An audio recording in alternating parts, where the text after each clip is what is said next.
Hi, welcome to GRVO TV, G's Reviews, Views and Opinions. This is my first ever GoPro review. Now, I'm a bit late jumping on the GoPro bandwagon, I guess, but I've always thought they've been a bit expensive and different things. And the specific camera that I'm talking about today was way overpriced when it came out, but half the price.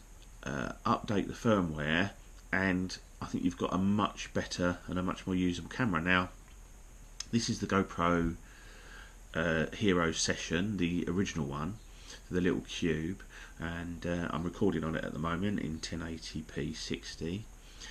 And when it first came out, I thought, oh, that's quite a nice little camera. I had a look at it. Oh, God, it was really expensive, and all the reviews I saw were really poor, really quite negative reviews, and I dismissed it. But then the price come down and the firmware changed, and I actually got one for Christmas, which was nice. So is it any good? And my opinion is, straight off the bat, yes.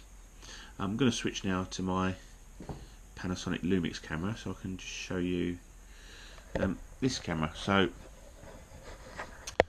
what you heard there and saw was video from the Hero Session, and that was just the built-in microphones, which I don't expect an awful lot from, but there are some really nice things about this, and there are some awkward things which really are mainly to do with the app, the GoPro app. Now, I'm used to using Panasonic, and the Panasonic Wi-Fi app, image app, whatever you want to call it, works flawlessly in my opinion. I've just never had a problem with it, whereas the app that comes with this, I've had issues with it where it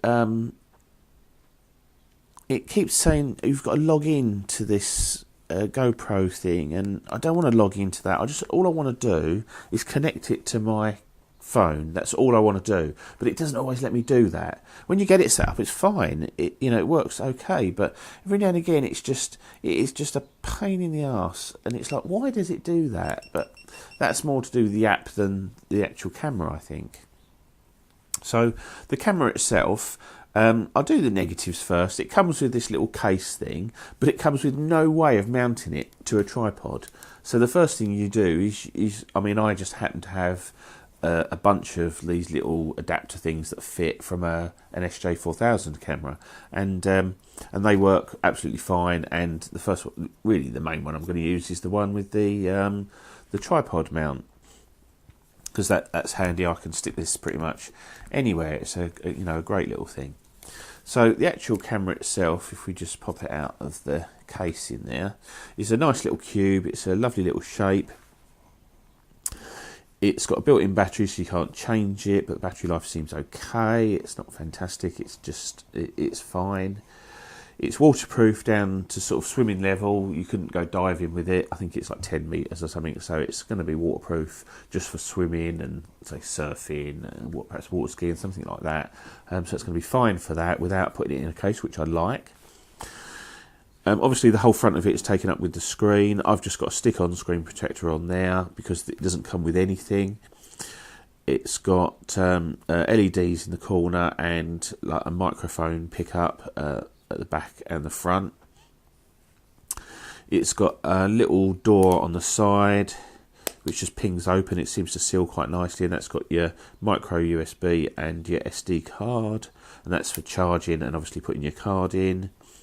You've got one button on the top which I like. You press it once, it turns on, starts recording. You press it again, it turns off, stops recording. And then there's another little button here which is to do with your Wi-Fi and getting into settings and things, which is quite useful.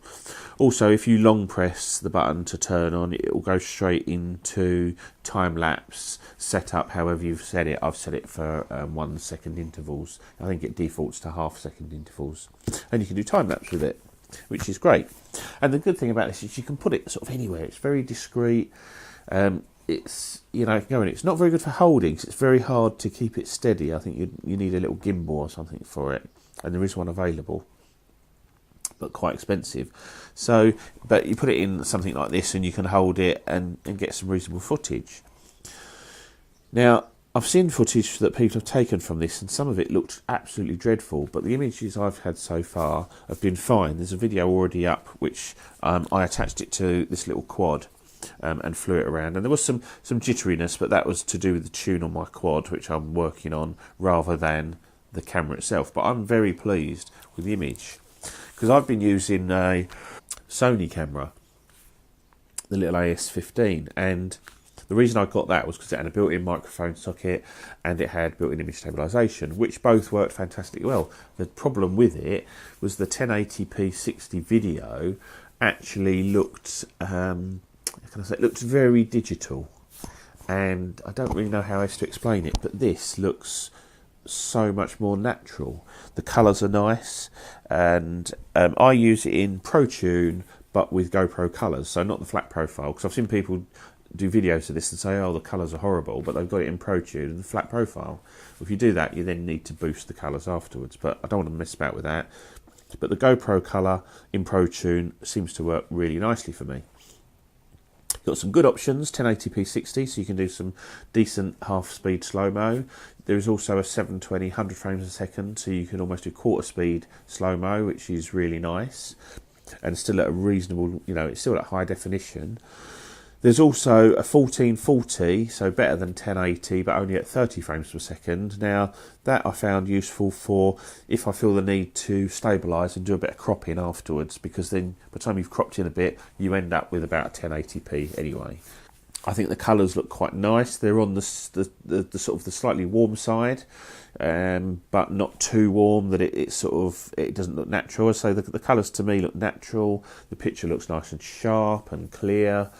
I can't really fault it for the price that it is now. And for me, to be able to just pop it on the front of a quadcopter like this, it's a great form factor, because you think the GoPro, the silver or whatever, it would stick out quite a lot. So on a quad like this, it's no bigger really than the battery, and so when it's flying along, it's not creating any more wind resistance than it would if I didn't have it on there, and it's lightweight as well. It doesn't weigh a lot, so for me, for what I want, it's actually perfect. I'm also looking at getting the gimbal for it, because I think that will make it into a nice handheld stabilised camera as well, because I'm so pleased with the quality of it that I am prepared to sort of go that extra mile and buy myself a decent 3-axis gimbal for it, which I think will work great. As I say, the reviews I've seen online were all very negative, especially with regards to the image quality. I've looked at it compared to the Sony, the Mobius, which is very good, the SJ4000 and things like that, and to be honest, it's better than all of those, and I just really like the image out of it. I've not compared it to a Hero 4 Silver or the Hero 5. I guess they're going to be better. I love the fact that it's a tiny little cube.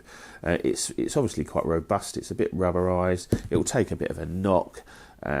You can buy little rubber cases for it and different things, and flotation cases and all different accessories for it as well. And I just think for the money now, it's a great little thing. And obviously they've done something in the firmware as well to make it better. And it seemed, for me, I've got it set up now as I want it. Works really well. The only downside for me is the app is just crap compared to the Panasonic apps that I'm used to using, which don't cause any problem. So there you go. So if you want to watch some more footage of it, if you look at my videos, there's a video of it just flying around. It was just on a dog walk, just having a quick fly around on my little quadcopter here. As I say, there is some jitteriness, but so that's the quad, not the camera. So go and have a look at that and see what you think. And if it's something you think, well, that's acceptable to me, then it might be worth getting yourself one of these. They're not that expensive now. So this is GRVOTV, G's Reviews, Views and Opinions, with my first ever GoPro camera. I'll see you soon. Bye.